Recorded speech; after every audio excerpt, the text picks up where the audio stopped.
गसाइगाव महकुमा सिंनि आमिनकाटानि घरामारा गेलेग्रा फोथाराव फैगौ 15 डिसेम्बरनिफ्राय अल आसाम वमेन फुटबल लीग 2023 आ जागोन।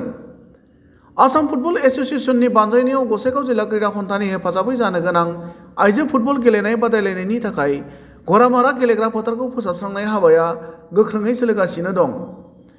फैगौ 15 डिसेम्बरनिफ्राय आमिनकाटानि घरामारा गेलेग्रा फोथाराव जानो गोनां दुलाराय आसाम आइजो फुटबल बादायलायनायाव मोनब्रै आइजो फुटबल हानजा फारियै क'क्राझार साइ एफसि, मरिगाव जिल्लानि लुइटपरिया एफसि, सानराइज एफसि आरो गुवाहाटीनि उद्यान संघआ बाहागो लानानै गासै मोनद' गेलेनाय बादायलायनाय जागोन होनना मिथिहोयो।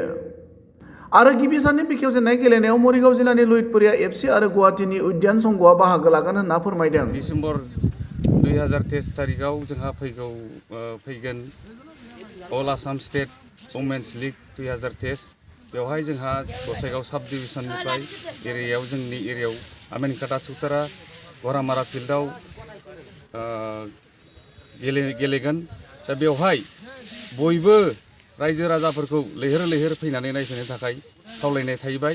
बिनिनो स्टार्टिं तारिखआ जागोन जोंना 15 डिसेम्बरनिफ्राय 15 डिसेम्बराव जोंना स्टार्टिं जागोन। बे जाहैबाय लुइटपरिया एफसि मरिगाव भार्सेस उद्यान ख्रिस्टि संघ गुवाहाटी। बेवहाय बिनिफ्राय स्टार्ट खालामनानै जोंहा 20 डिसेम्बरसिम जाहैगोन।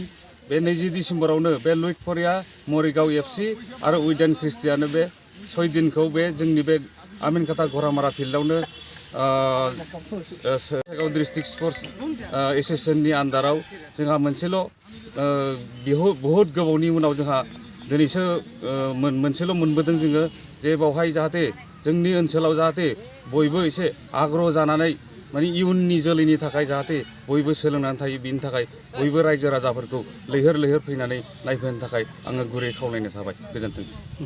আমার all Assam state women League 2023 আমার গোসাইগাঁও সাব ডিভিশনের ভিতৰত আমার চৌতারা ঘৰামাৰা ফিল্ড আমিনকাটা স্থিত।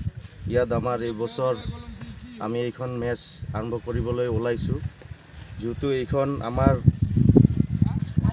এইখিনি অঞ্চলৰ ভিতৰত আমাৰ বহুত পুৰণা এখন আমাৰ ফিল্ড। আমাৰ এই অঞ্চলৰ আগৰ দিনৰ পৰাই আমাৰ ইয়াত বহুত ধৰণৰ বিভিন্ন ডাঙৰ খেল ইয়াত চলি আছিল। তো সেয়েহে এই বছৰ আমি প্ৰথম ওমেন্স লীগ এটা পাবলৈ আমাৰ জিলা ভিত্তিত আমি সক্ষম হৈছোঁ, ষ্টেট ওমেন্স লীগ। আৰু এই লীগখন আমাৰ 15 তাৰিখৰ পৰা আৰম্ভণি হ'ব। আমাৰ এই লীগখন প্ৰথম 15 তাৰিখৰ ভিতৰত হ'ব লুইটপৰিয়া এফসি মৰিগাঁও ভাৰ্চেছ উদ্যান কৃষ্টি সংঘ গুৱাহাটী।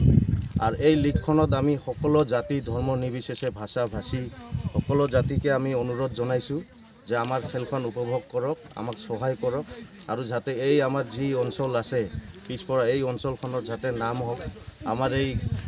আমাৰ ঘৰামাৰা যিটো আমাৰ ফিল্ড তাৰ কাৰণে আমি সকলো জাতি জনগোষ্ঠী বা আমাৰ তথা ইয়াত বিভিন্ন যি ৰাজনৈতিক দল সংগঠন বা সকলোৱে আছে সকলোকে আমি ইয়াক অংশগ্ৰহণ কৰিবলৈও অনুৰোধ জনাইছোঁ আৰু সহযোগিতা কৰিবলৈ অনুৰোধ। কিমান দিন চলিব খেলখন?